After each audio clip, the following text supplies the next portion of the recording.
What's up, everyone? We're here to talk about a victory this past weekend for Orange County on the road in Oakland at the Coliseum, 1-0 over Oakland Roots. As I've said multiple times this season, all you have to do is not concede goals, score one goal, you're good to go. I know not all of you like that part of it. We also have matches, again, plural matches that we're going to be talking about. League match this coming weekend against New Mexico United. And the Open Cup is back at Championship Soccer Stadium as Orange County will be hosting Phoenix Rising tomorrow evening. Got a lot to talk about. Let's get right into this. Welcome to the Show of Champions. This is the Orange and Black SoccerCast.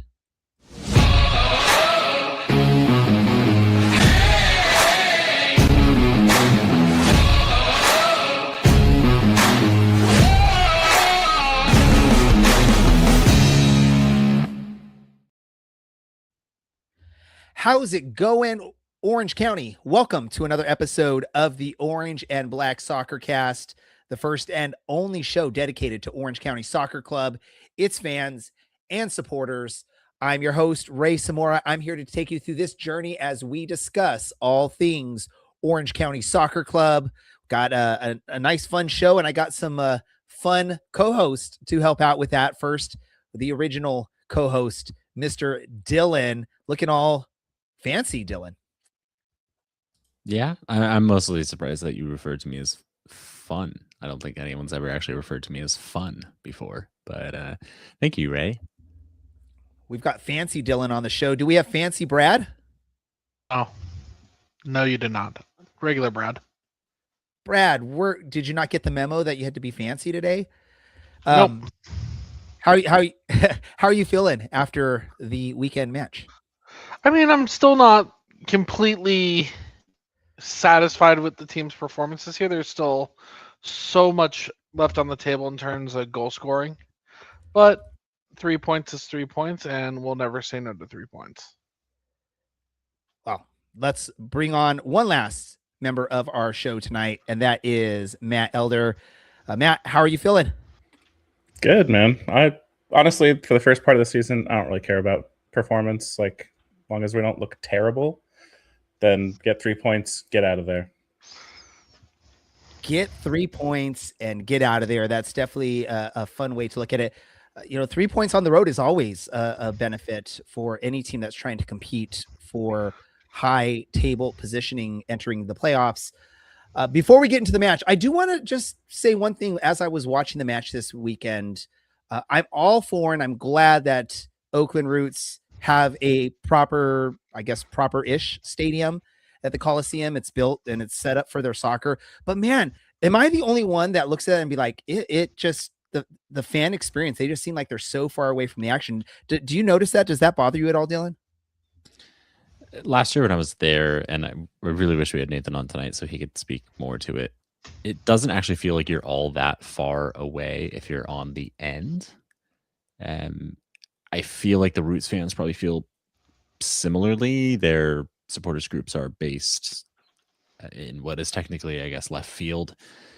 So they're higher up, but kind of similarly just looking down on things and certainly make plenty of noise. So it could be a lot worse. I mean, they could still be at, I think, Cal State East Bay is where they were. Or Laney College. Yeah. Or what's the other one? Castro Valley Community College. Oh, okay. Apparently they had Isn't the Coliseum one of those stadiums too that has like the bullpens on the sides? So it's like even further. It did, yes. They were, I think, the last baseball stadium to do that. Of course, now it's kind of a mixed use thing. I mean, should we ask old Raiders fans how they felt watching Raiders games with dirt on the pitch? It doesn't feel as bad as when you get stuck in the back corner of, insert random stadium here, and you're like, okay, staring out into the distance. Oh, what copyrighted music was that, Ray?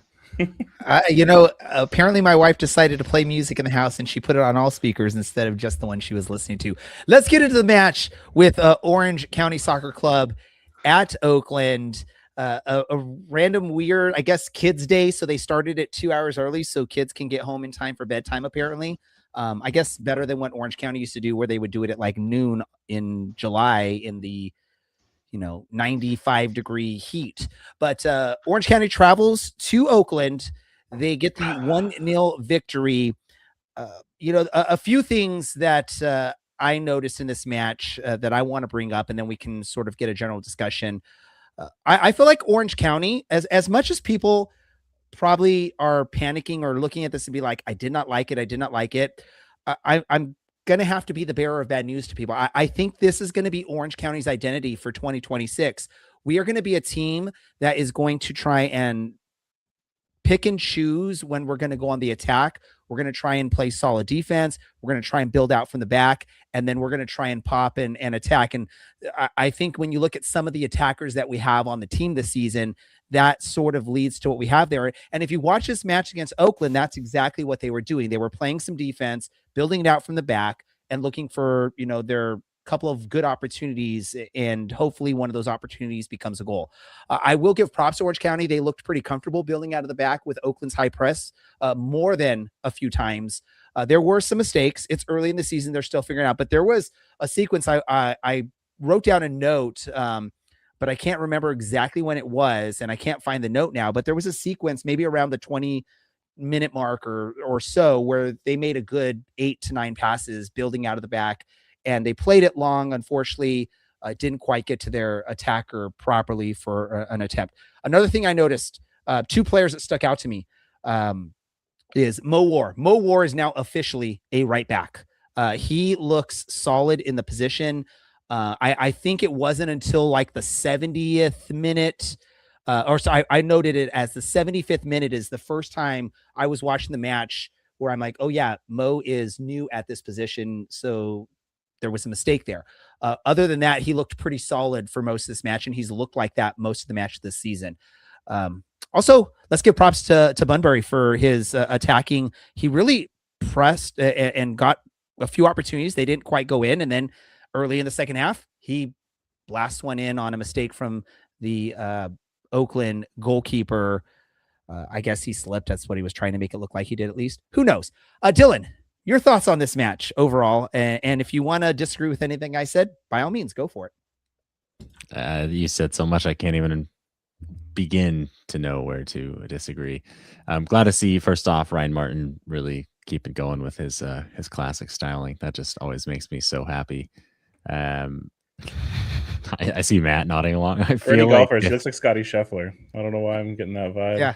I was going to say he always looks like he should be golfing, and I really do just imagine that if Matt found himself on the touchline in charge of a club, that's exactly what he would look like.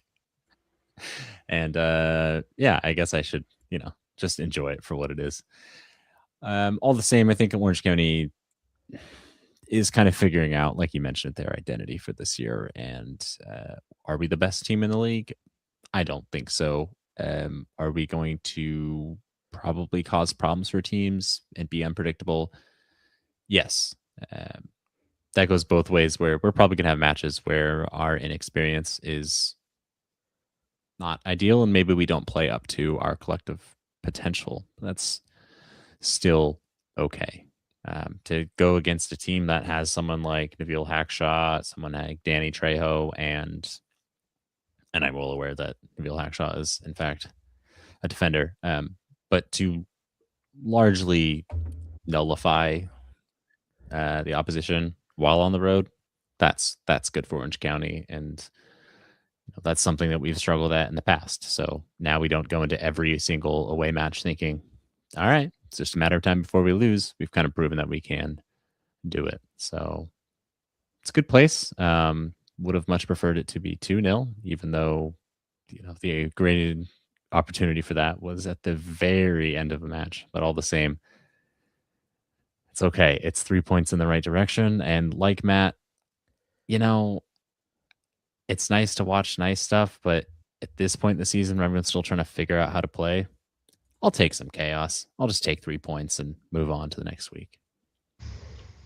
Well, and if we recall, if you watched the match on the stream, the commentators were even saying the exact same thing I was sort of talking about, what Dylan and maybe Matt are thinking about is, I think they made a comment, someone like, the fans want an exciting game. The coaches don't really want that at this point. They want to try and build something.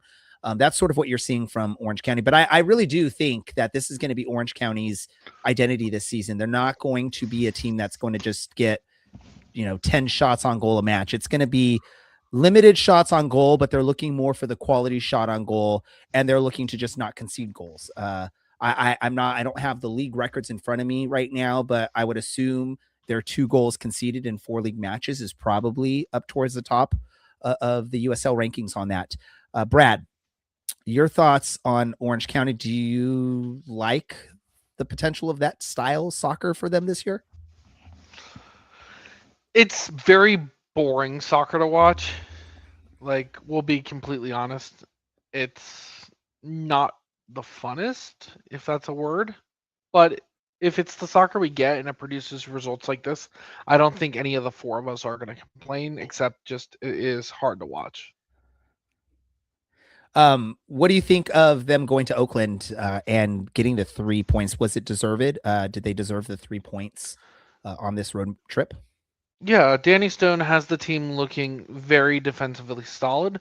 Definitely agree with the playing out of the back mentality that the team's been successful with. It looks like this week they had a little bit more success playing against the press, unlike other weeks. But at the same time, this is still that level that we talk about every week where one mistake, teams are going to punish you. So while we're definitely good with a 1-goal lead, as we have proven over the last couple of weeks, I still don't think 1 goal is good enough. And the league has us at a 20th rank team in the league because of the lack of goaling, and kind of confused that we look through that. The lack of goaling. Is that a new word Goals. that the podcast is going to create? I'll accept it. To take a brief moment, Orange County is currently tied second best in third best, as it were. San Antonio and Tampa have both only conceded 1 goal so far. Orange County and Detroit have managed to concede 2. I did confirm, if you get a chance to watch the replay, if you have access to it, go check out Orange County's building out of back around the 13-minute mark. There was a moment, really good quick passes. It was on the right side. Mo War was involved.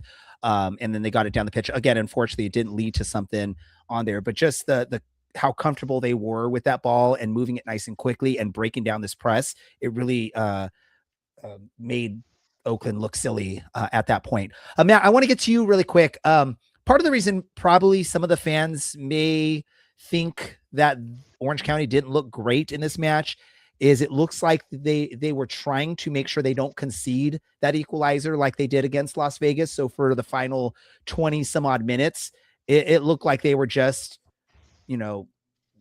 basically being bamboo. They just wanted to bend, but they didn't want to break and give up that goal. They were just clearing the ball whenever they didn't have another opportunity. Does that bother you, or do you think that's the proper way to play on the road against what would be considered maybe a pretty tough opponent?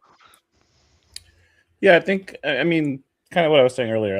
If we're in September and we're playing this way, I'm a little more concerned, or a little more okay, let's we should be doing a little better here going forward. But I think early in the season, especially considering our history of being a terrible team until July, I'm much more results oriented. I'm much more just be defensive, keep it tight.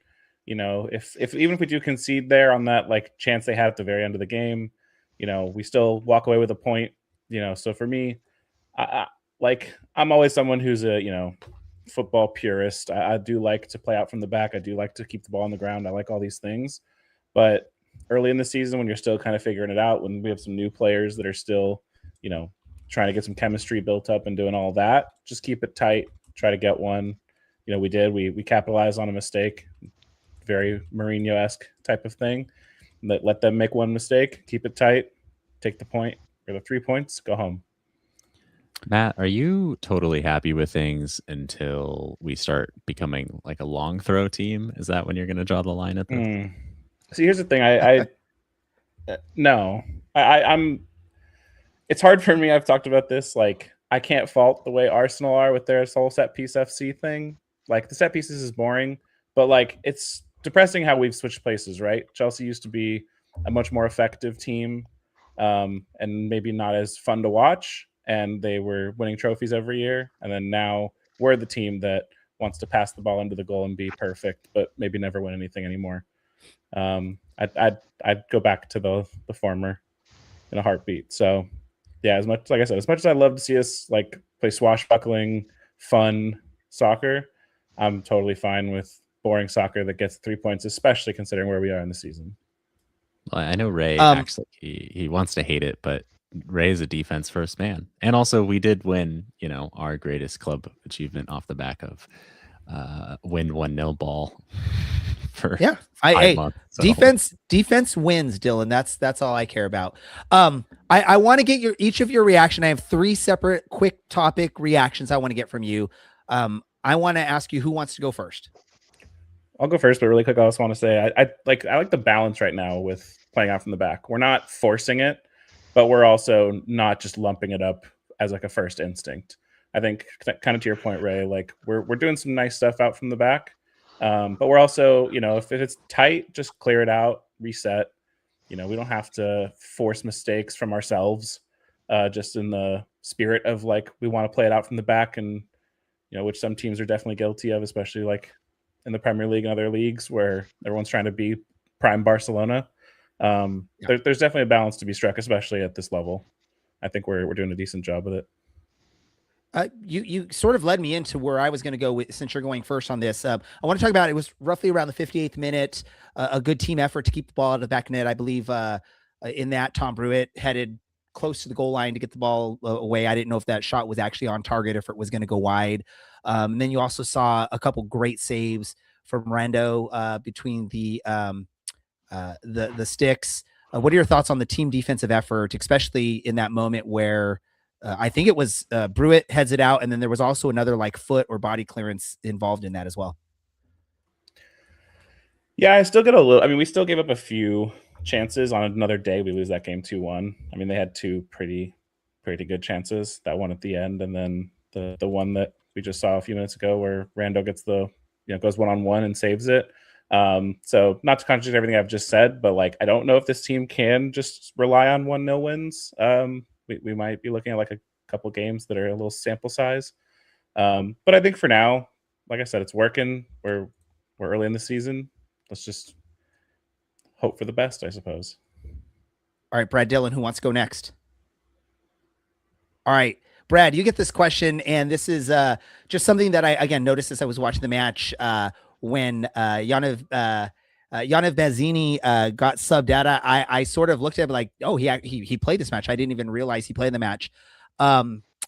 Is there concern there that we didn't really notice him in the match for the time he was in there, and then Liam McKinnon comes on and you actually sort of notice a little bit of action up there from him? No, I'm not concerned at all about a player like Yaniv Bassini being a little, what's the word I'm looking for? Not missing, but anonymous. If we're going to be playing a game where attacking is kind of oh God, I'm like really struggling for words today. But if we're going to be playing where attacking is kind of a rarity, then I have no issue with an attacking player being kind of anonymous. He did play some really good defense over the game. But I do want to highlight, speaking of defense, we need to give Rando a lot more credit. He made, in the second half alone, 4 really fantastic saves, 2 of them diving to his left. Matt alluded to the one-on-one in the 74th minute, I think it was. Just shows where good goalkeeping, can go and how it can benefit the team. Because look at the other side of the field. Our only goal comes in off of a mistake from the goalie being out of position. Bunbury's goal, and other than that, we had like 1 quality chance with a good shot on target in the 4th minute, also from Bunbury. This was a game where it was a privilege to get a chance on goal, and the team's burying it. Like I said, all of last year, good teams are lucky, not just good. All right. Dylan, since you're last, I'm going to give you this. I will let the others chime in on this as well, but I wanted to talk about the wild and crazy ending to this match. On a set piece for Oakland, they pull the goalkeeper up, and we know Dylan is very familiar with goalkeepers coming up to try and score at the end of a match. Luckily, Orange County clears it out, and it looks like they're on a break. And the Oakland keeper decides to take that extra ball sitting right next to the net and just boot it down the pitch. For a moment there, it seemed like the ref wasn't going to do anything about it. Maybe they didn't notice it or what, but I believe after like a minute of discussions, he pulls out the red card. So this is a multiple part question for you, Dylan, and then I'll get the thoughts from Brad and Matt on this. Was a red card, would you consider that the correct card in this instance? And what the heck is going on with the goalie? And third part, what do you think of Tommy McCabe basically hustling and saving that second goal from going in the back of the net from Orange County? All right. I'm going to start kind of, I think, work my way backwards here. You can see effing Tommy McCabe recognize so early on that Usman Silla's head is down and he's going to shoot this. And you see him open up his stride with Silla's back to goal, and he's pretty much one track mind. Like, I'm going to play everybody on here. I'm going to get back and try and save this. And it works out. So, you know, that's our boy. Props to him. Yeah, props to him. That was really well read and really well done. And you can see why he's not only continued to have a career at this level, but is also one of his coach's most trusted players. Is it a red card? I think yes, because ultimately, while the line, you know, within the spirit or within the law of the game is that's only a yellow for attempting to delay a restart. I've seen discussion of, oh, it's yellow because he's left the field of play without permission. And then it's a second yellow because he's thrown a ball in to try and delay a restart. We've seen 2 yellow cards be given as a red in USL before. I think it happened with Tacoma and Reno, actually. Maybe Brad might remember. It was obviously that long ago. But if you don't kind of clamp down on stuff like this, that is very much against the spirit of the game, which I think is something that referees are kind of supposed to adjudicate, then you do end up with really stupid trends. You know, we talked about long throws earlier. You do end up stupid trends where like every goalkeeper is going to start doing this. And it's really funny to watch a Bundesliga keeper do this when they're caught out and they're just throwing a ball onto the pitch and it's the sideline. Like, that's a hilarious yellow to pick up. But doing something like this, like, you probably should clamp down on such a clear issue where someone is pretty much about to take shot on goal and kind of knock that one out before it becomes a league-wide thing. Producer Andy, welcome. Hey, really quick, I just wanted to throw out there regarding do we say IFAB or is it IFAB? I don't know. The committee that writes the rules for FIFA. There's a line in the beginning of the laws where they have like I'm going to call it a preamble, but that's not what it is. Where there's a sentence there that basically says, hey, we can't write laws that address every situation. So it's on the referee to use good judgment. And there's even a kind of a in quotes thing like where they say, you know, what would football want? So it's on the referee's discretion to apply discipline that's not addressed specifically in the laws, because as has been pointed out by pretty much every referee content creator on social media, there's no law that specifically addresses a player throwing an object on the field to delay play, only if it's like, you know, someone on the sideline or something. It's a really weird situation. I have to imagine IFAB corrects that later. Anyway, I'm out. Ray's camera keeps freezing and it's killing me, dude. Just looks like he's just staring. He needs that city side fiber. Anyways, You know, I was trying to update my computer before the show and decided to take like a darn hour to do so. Brad, before you talk, I just want to just also mention, I thought it was pretty hilarious that during the whole match, the announcers were talking about the goalkeeper competition for Oakland and who's going to start the next match. And I love the joke towards the end is like, well, I guess we know who's starting next match. It's not going to be, what is it, Spiegel or Spiegel? Go ahead, Brad. So this was a very kind of humorous situation all around. I do want to give props to the rest of the Oakland team for calling out Spiegel being so far forward with 2 minutes left in the game, a stoppage. Definitely not the right decision from his end. He was screaming something like, "Trust me, I got this," and he does get within the play. He does get his head near the ball, but absolute boneheaded decision. And then speaking of boneheaded decisions, I do think, and I love him so much, Usman Silla needs to look for a pass there. He had multiple teammates running the field who were wide open. Not scoring there is a little bit of a travesty given the situation, as a 3-on-2. But Tommy McCabe makes it a hell of a play to even keep that out of the net on what was a good shot. It just wasn't the best chance there. Matt, your thoughts on that whole crazy, wild conclusion to the match that saw Orange County victorious? Absolute cinema. I loved it. I thought like that's peak shithousery right there that I just love to see. That like you can't make that up. Like just that he decided to do that. I will defend Silla a little bit. Okay, as someone who's been in that situation, albeit in a pickup game, the panic that you have because he doesn't really necessarily know that keeper ran the other way to kick the ball onto the field. So in his mind, Silla thinks like the keeper's booking it and he just needs to like try to get away. He's got a defender on him. Like he should be scoring there, but also I wouldn't say it's a travesty or that, like you would expect him necessarily to do that. He should find the pass, but in that moment, you're just like, I gotta shoot. Like I gotta kick it before the, goalkeeper runs back. So I could see why he had the panic, you can tell, and just trying to get rid of it and put some laces through it. Hopefully, he hits it a little harder next time. But I loved it. I mean, I was dying laughing. I thought that was just awesome. Like, what a like the thought process, the fact that he instantly like it wasn't like he like did the kind of double take of like, oh, what should I do here? Like he immediately goes for that ball and kicks it onto the field. And yeah, just to comment on that, it's a red card. Like absolutely. Yeah. People comparing it to the German one. That one was a throw in.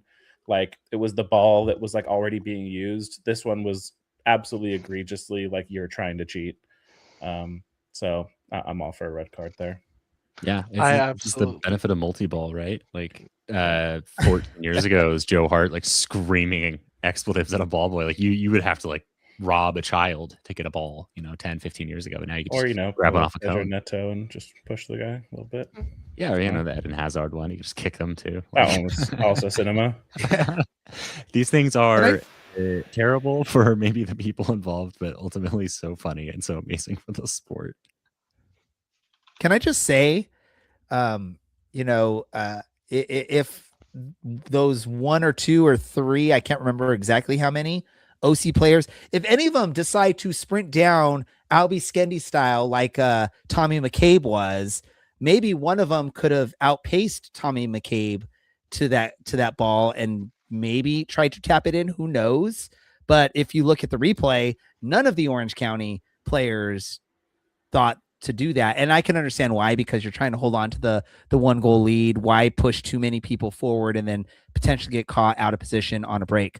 But even if just one of them tries, I don't think Tommy McCabe is the absolute fastest person on the pitch for this match. So there could have been a potential there, but obviously it didn't happen. So that is the outcome of that. In the end, Orange County still, spotless on the loss column for the USL Championship season, which I know in the past we get off to like a good 2 or 3 game start, and then it just sort of collapses around match 4 to 6. I don't see that right now, but I guess I could be wrong, because last year I thought we were going to be this offensive juggernaut after the first match, and then something happened. But again, sitting second in the West, 4 matches in, I know it's early, but it's a nice feeling. You could be in other positions like our upcoming two opponents, New Mexico United, Phoenix Rising. They're both sitting towards the bottom of the Western Conference table. Again, 4 matches in for us and probably most of the teams in the league. Probably not much to take on that right now, right, Matt? I mean, hey, we're there. They're not. We'll see what happens towards the end of the season, but you can only beat what's in front of you, and we've started well. It's better than not starting well. So there you go. There's some expert commentary for you. Well, Orange County is going to look to proceed and continue the spotless record on the loss column this coming weekend. We will talk about the Open Cup. We're going to save that for last. We're going to do like we did last week, talk about league matches first. Open Cup will be at the end of the show. They will be hosting New Mexico United, who again are not off to the hottest of starts, but they tend to do good against Orange County when you look at it historically. What are your thoughts, Dylan?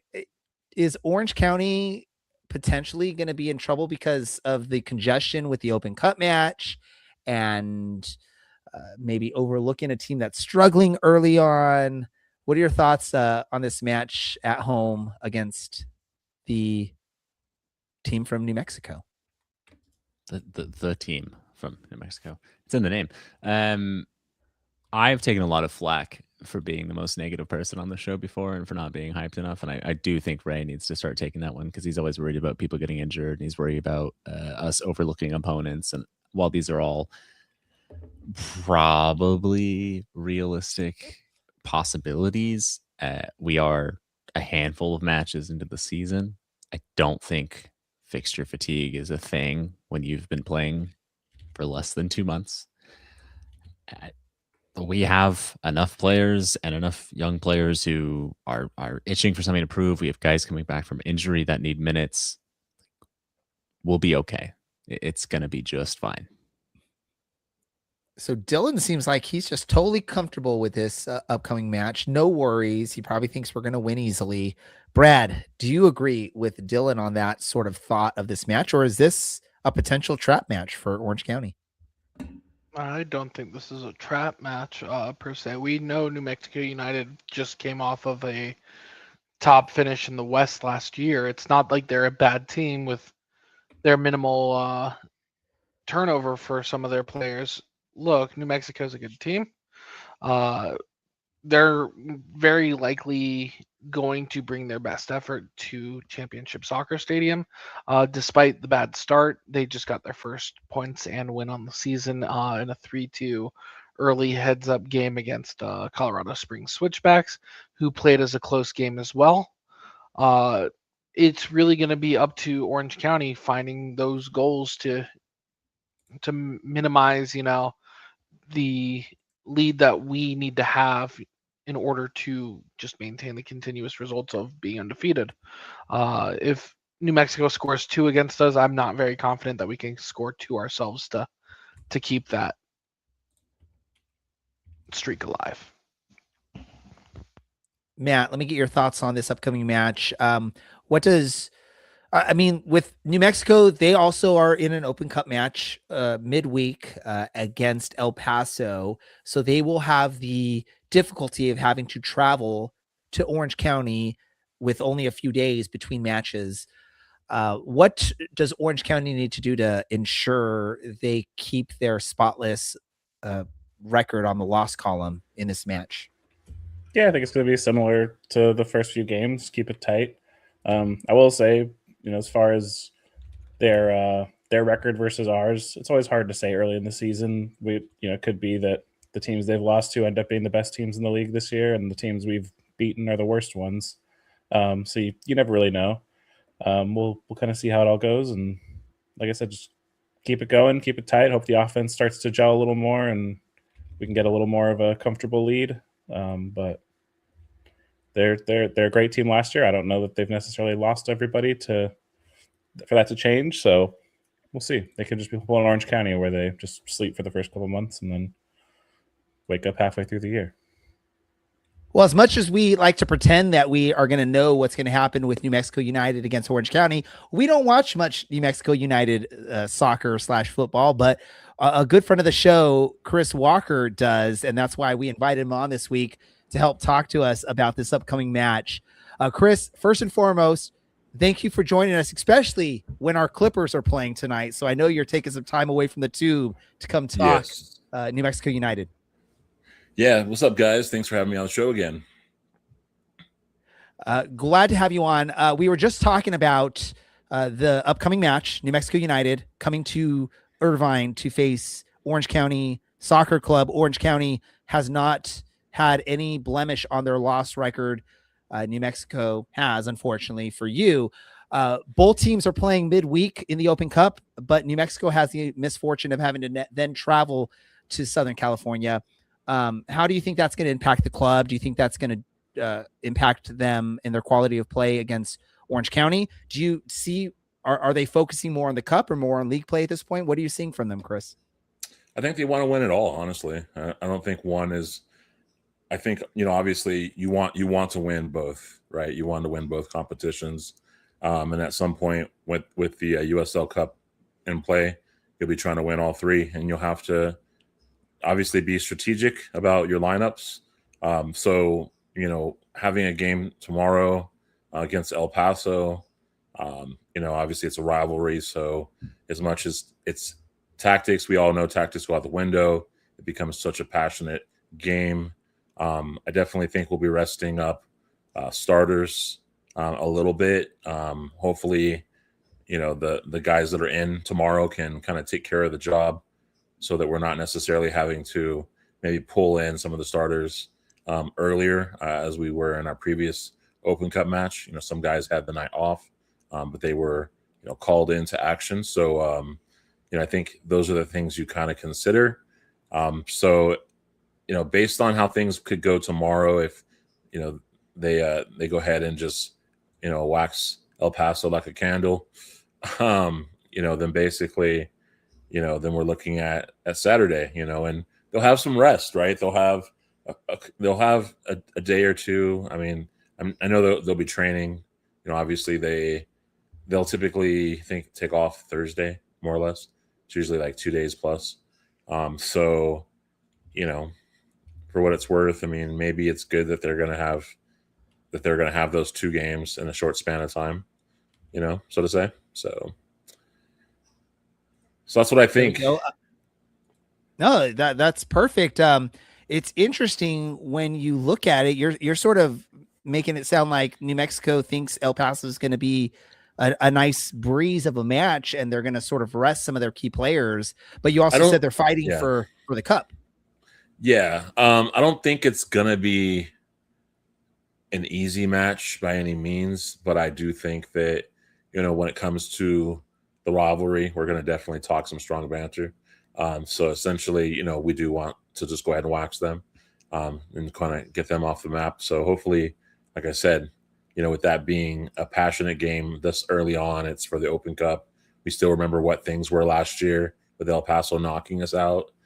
So, that being said, we do hope that the guys go out there and kind of make it seem like light work, especially after the way they played against Colorado Springs the other day, and just how hard fought that was, and how that was a fight back into the match, ultimately killing it at the death. So by any means, I think that we have the sort of team where that squad could get it done.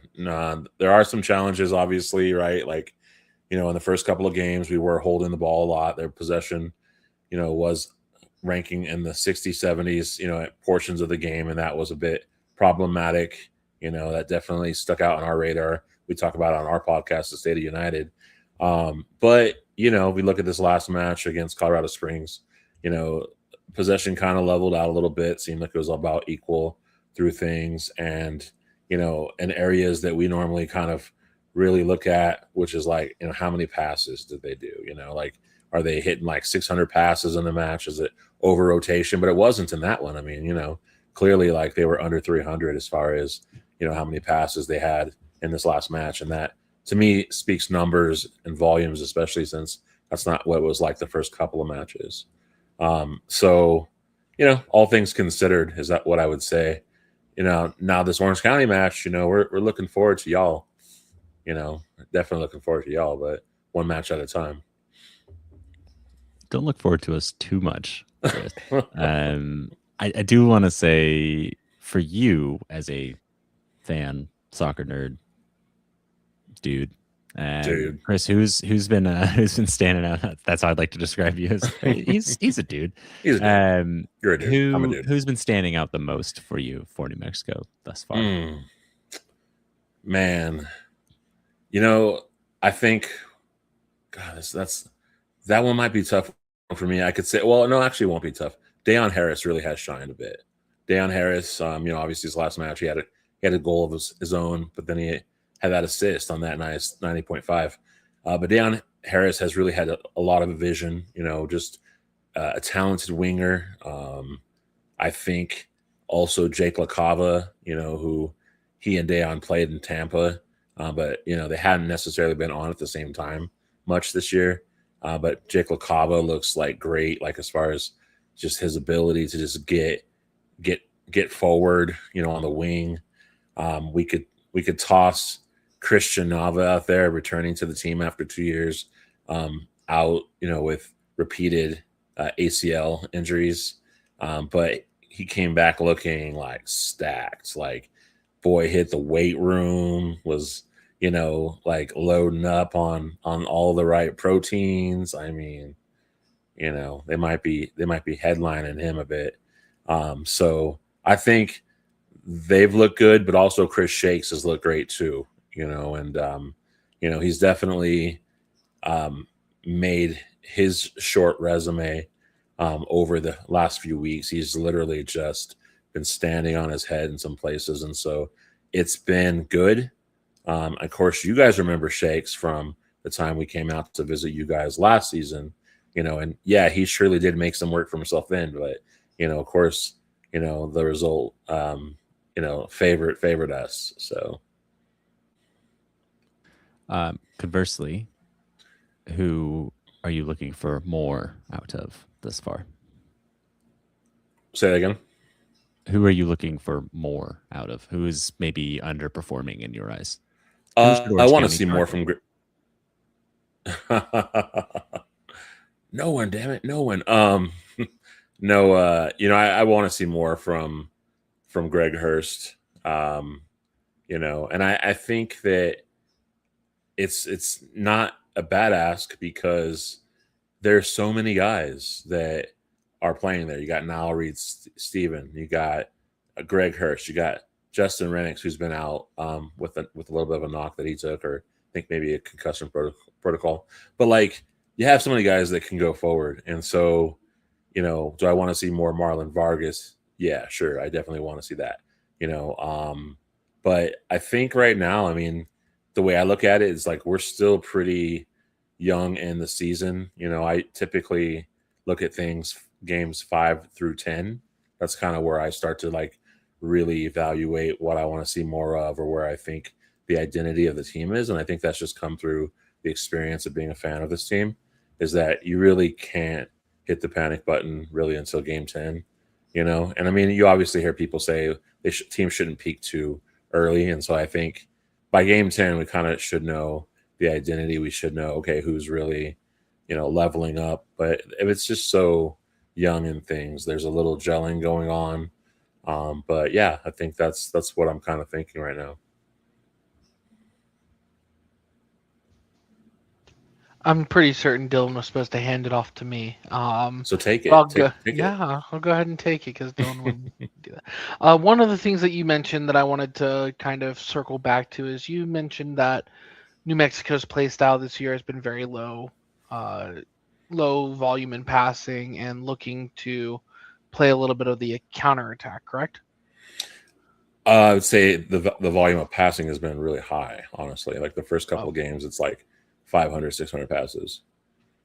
Okay, then that plays perfectly into the style that Orange County's been playing, because we just had a season low of 324, 325 passes.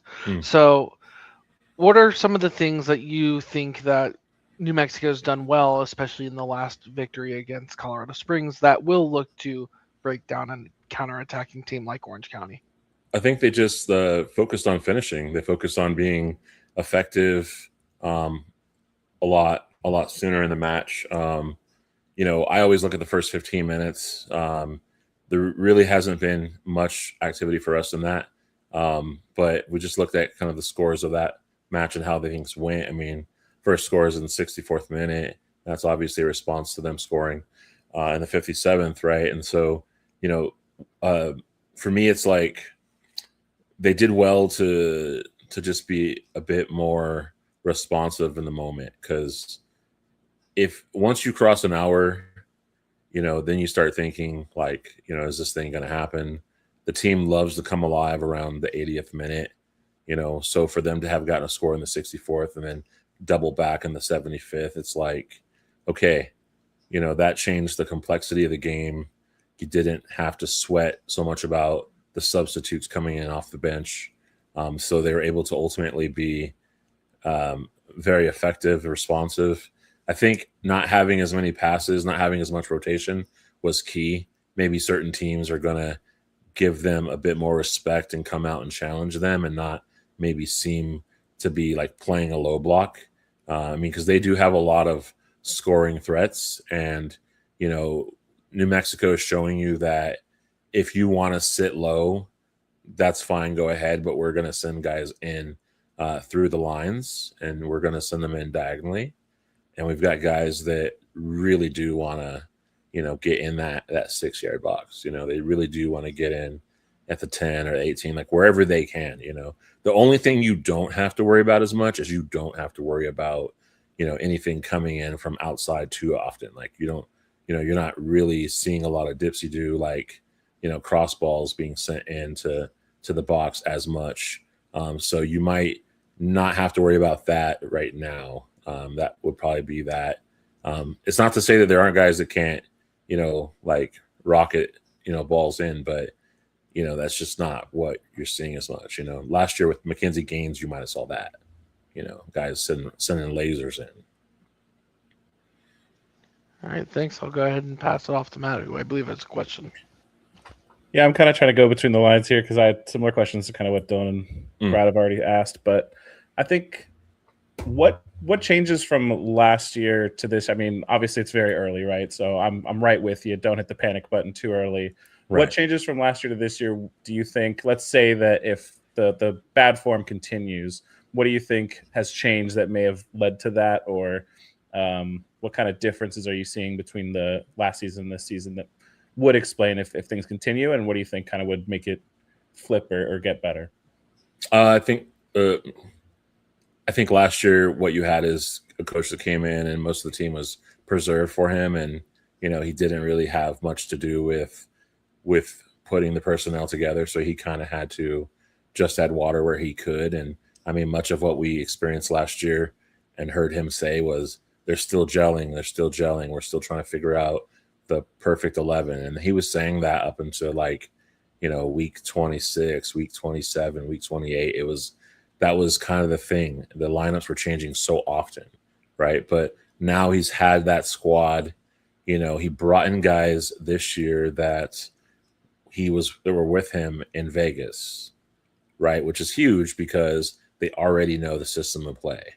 So how much faster then did this team basically kind of pick up the program? A lot faster, right? But they still would have that natural, like, bit to like, hey, let's still kind of jive with each other, because you don't know how fast dude is when you're sending a ball up front, So I think those little style traits are things that they're working out right now. Yeah. So I think where they're better is that it's the same guys and they know the program and the new guys know it. So there's a lot of competition in the ranks. I mean, down to the goalkeepers. The goalkeeper was, Raiko Arozarena was in Las Vegas, right? So, like I said, down the line, majority of the personnel knows Coach Sanchez, and so that's one thing that makes them better this year. and also just having some fresh faces in there and some new competition. You got guys that came in from like the top flight of Finland, right? Justin Renix, and you have or like Nico Hamalainen, who played in Finland as well, and you have different talent in there. It's young, they're hungry. I think that's what makes it different, right? So, maybe a little more time to get up and running, but hopefully once they do, it starts to get a little better. Boys are coming for you. We'll see. Squeezing oranges this week. Squeezing oranges. All right, Chris, any final thoughts that you have about this match that you want to share? Yeah, I just, I think it should be a good one. We're going to have, I know there's going to be at least about 10, 11 traveling supporters. So you have a nice little small cadre of United fans chilling in Section 1. So, there'll be a little bit of that going on. Obviously it's nice to get you guys a little early in the season. I imagine we'd even see Chris Wehan show up to that one since he's living out in Cali now. I'd imagine he probably popped into that to show up to that game. And I don't know. I think ultimately we're just pumped, like we're glad the season's back. Obviously, I don't know if you guys touched on it already, but this still is not a CBA, right? So we're not 100% like pumped about the season. We're still very much like standing in protest with the players about why that needs to get done. But with what we have in all things considered, which is that, we're just looking forward to some footy and, hoping for a good turnaround. They go out to OC and back. I will say, Chris, our supporters have been very vocal about their support for the players in a CBA with the league. So for your traveling fans, if they're wondering where Orange County fans stand, at least the supporters group, the County Line Coalition, they are definitely very vocal about that whole thing. Really quick, before we move on, we need to get your prediction for this match, Chris. What is your score prediction for New Mexico traveling to Orange County? And make sure it's realistic in your prediction. Right. I'm not going to tell you 5-0 or whatever the long-standing Ray prediction is, right? Dylan took that over last season, by the way, just so you know. Yeah. Well, before I give my prediction, I got to shout out my girl, Veronica Zavala. She'll probably be at that game too. So I definitely got to give a shout out to my girl. Love you. This took over your show. It's fine. No, I think prediction. Let me say here. Honestly, I'm gonna say I think it's a 2-1 New Mexico win. I don't necessarily think we need to give you that third banger unless you guys want to power back and get that second goal somewhere in there. So I think we can kind of come out there because I'm telling you, like their defense, they're real defensive. If they're going to take that ball, I think the biggest thing about them is they just need to do something with it because they don't have any problems trying to be the kid with all the toys in the sandbox. That's just their profile. So 2-1 victory, New Mexico, pulped. That's what I'm saying. You do know, Chris, that Orange County has not conceded more than one goal in any match this season. And as Dylan confirmed earlier, we are, I guess, third because there's two teams tied in front of us, but we are up there at the top of the table for goals conceded early on in the season. Really quick, Dylan, your prediction. Sure. Yeah. Really quick. Just want to shout out Chris's girl as well. Just because I can, just for the chaos. Yes. I really thought you were going to laugh a little more than that. So I was mildly terrified. No, you're good, man. I'm going to say, I'm going to go 1-0 Orange County here. That's hilarious. Brad, prediction. 1 green salsa to 1 red salsa. Oh. Which is better, though, Get off Brad? the show, my man. Are you giving us this Anaheim chili, bro? What are you doing? Just stirring up chaos before moving on. Than Anaheim. Of course. I would tell you the same. First of all, Ray, it depends on what you're having it with. So that's just the truth. There's Go to Bob's Burger, red Matt, and red or green. This just depends on what it is. That's If you're it. putting green sauce on al pastor, you're doing it wrong. I'm sorry. But Yeah. I'll go 2-1 Orange County. Mr. Sacramento in our private chats is saying Fresno chili. Like that's even something. How dare you call me Chris, Mr. you're Sacramento? welcome to hang out just a little bit longer because we do need to do a quick preview on this Oh, yeah. Phoenix Open Cup match. And you know a You lot do. about Phoenix. I know you Oh do. yeah, yeah. I would love to hang out for this. So Orange County is hosting Phoenix in the Open Cup match tomorrow. Less than 24 hours as of right now. Pretty much in 24 hours, we'll know the results unless it goes to extra time and or penalties. But Orange County, again, strong defense over this year. We did go on the road and we drew in Phoenix with a late equalizer. We're at home. I'm going to go to you first, Chris, as the guest. What are your thoughts on this match? Who do you think has the advantage between Phoenix and Orange County? Man, you guys are gonna kick me off quick. Uh, You know, I don't know, man. Phoenix always seems to have like that squad, right? I don't know. But going off of the table, I'd say it wouldn't be them. I'd say it'd be you guys.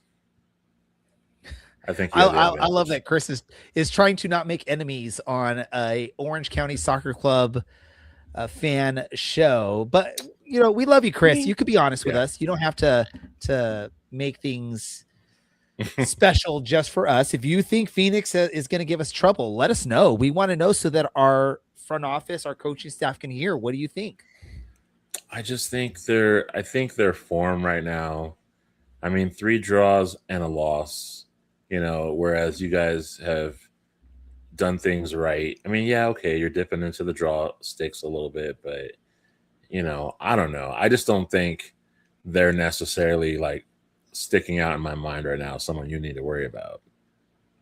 Dylan, you know, we recently played them on the road in Phoenix, so we know sort of what to expect out of Phoenix, unless for whatever reason they're changing up tactics crazily. Do you have faith in Coach Danny Stone in being able to look at that match, review the film, and know what we need to do to get the win and advance in the Open Cup on in 22 hours? Great math skills. And this is no disrespect to Coach Stone, of course, but it's not really on the players to perform. I think regardless of what's asked of them, they do actually have to show up, be it a cup match or a league match. I mentioned earlier, there are guys that are coming back from injury. There are guys that are probably looking for minutes. This would be a great opportunity for them to probably make Danny Stone's job pretty hard. So I don't think we're going to overlook this match. I think this is probably one of the more lucrative opportunities for Orange County. Brad, obviously we've all talked about it. Orange County struggles in Open Cup for some reason whatsoever. But I feel like this is a winnable match. Do you think we're going to see the traditional Open Cup Orange County, or do you think we're going to see an Orange County that can actually be successful against Phoenix? And what are they going to do? Like, who's going to be that player that's going to get us past Phoenix if you see that as an option? I know we're 4 league matches and an Open Cup match into the season, but this is the healthiest the team has been since my time covering them. 5 weeks into a year, with the most depth that's needed to cover the midweek matchup games. We do have some pretty good youth kids that are eager to get onto the field, prove themselves. As long as the team continues to keep, clean sheets after 3 in a row, including the last Open Cup match, sky's the limit for these guys.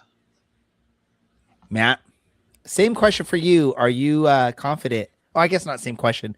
Are you confident in Orange County tomorrow against Phoenix? It's really going to depend on how seriously we take the game, and it's so hard to say at this point until we see the lineup. Really, Take this serious. I hope we do, but I could also see the fact that we've, as much as Dylan might think that it's early in the season, I do think at this point you do look at congestion, you do look at some rotation.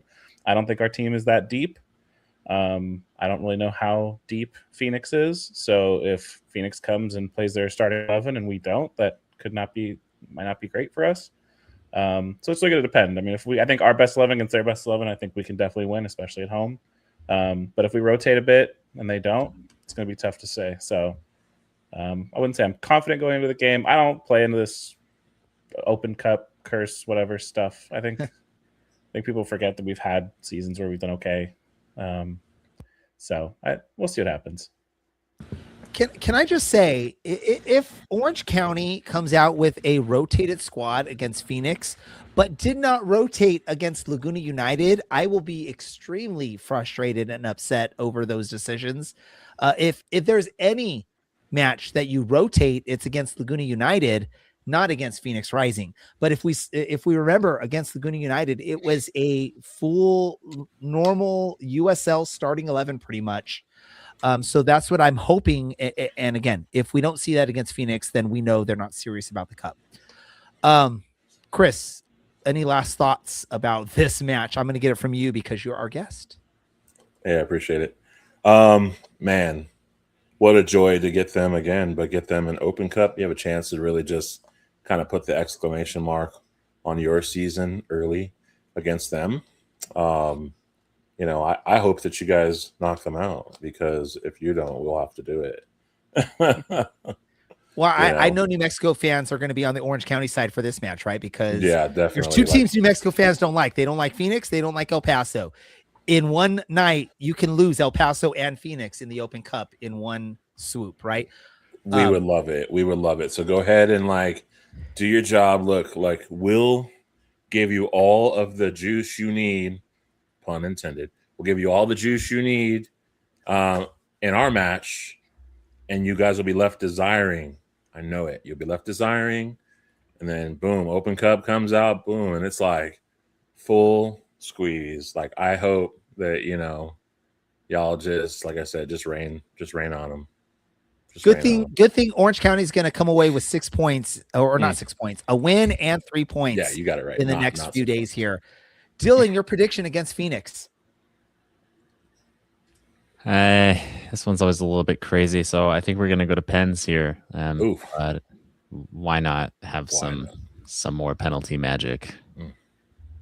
So you're going to put us in a weird position like we saw with Italy and Bosnia and Herzegovina?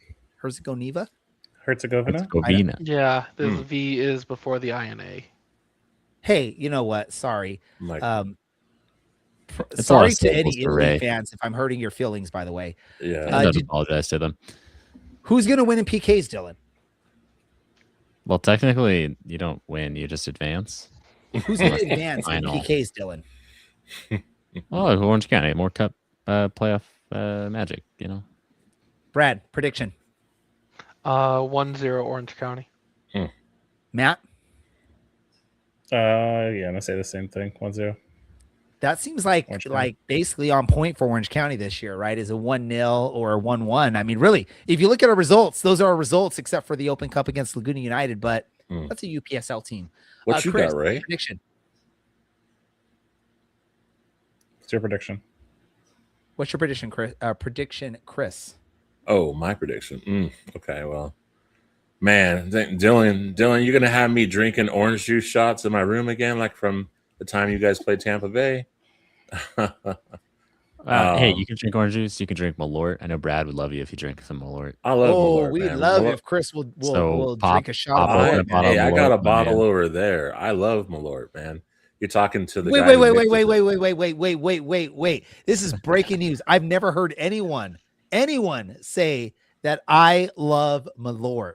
Man, Chris, I'm are trying you to get the officially- little. I've said that on this show. Ray, what is your prediction? Chris, enjoy them. Yeah, Hey, Chris, we need Chris's prediction, then I'll give I'll mine. give you my prediction. Okay, I'm gonna have 2 shots of Malort for that. Well, I might be at a watch party, so when I get home, I'll have those 2 shots. But my prediction is gonna be, I don't think you guys go to pens. I think you win it in 120 though. But I'll say I think it's 2-1 Orange County. So I'll take it's it, going to and be I appreciate 0-0 in regulation. We're going to score 2 goals in extra time. It'll You're be gonna have 2-0 to. Orange Yeah. County It's gonna be to proceed in the Open Cup. chippy as hell. Let's wrap things up here. As always, we could talk for hours with Chris. He's a great friend of the show. We were trying to figure out in the background, who's been on the show the most out of like other podcasts and media. I don't care. We don't have any official records, but we know Chris is like the biggest friend of the show. He's been on many times. I think it's almost every Chris, season. anytime we ask you to come on, Chris, you're willing to do so, and we love it.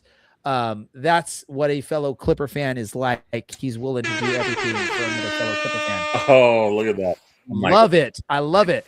We're going to get to our random thoughts and or what did we learn? You can do either or. Dylan, you first. Yeah. I unfortunately, again, I have the misfortune of finding myself in Sacramento.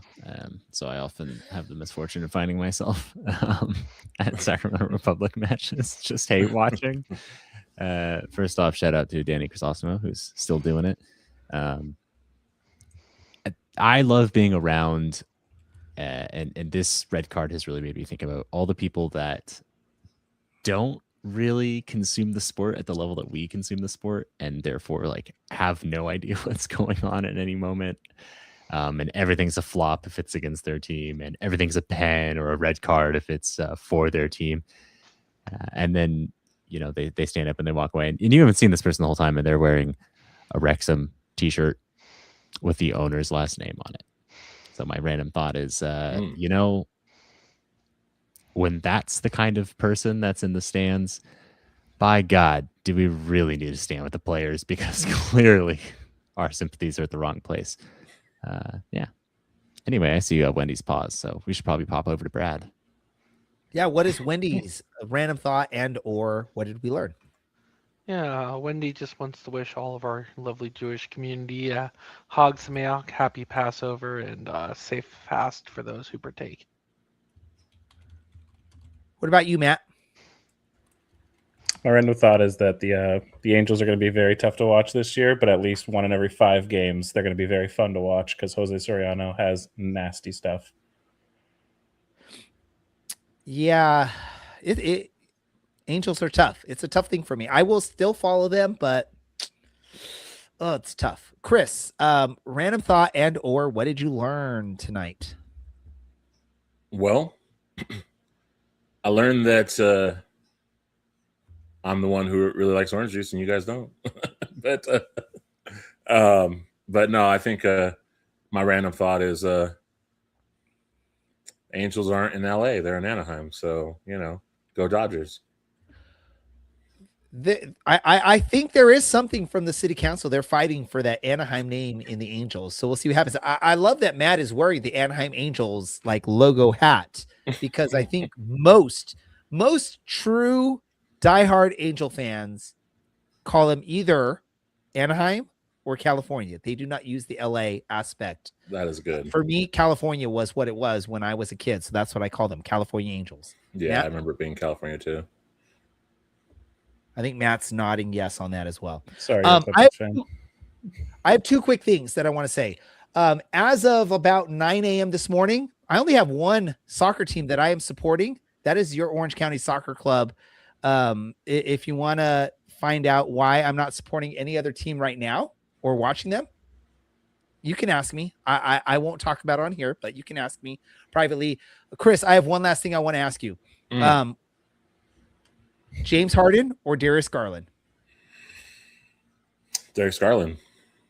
All right. I love it. That's the answer. That's the only answer there. It's the That only dude's answer. amazing.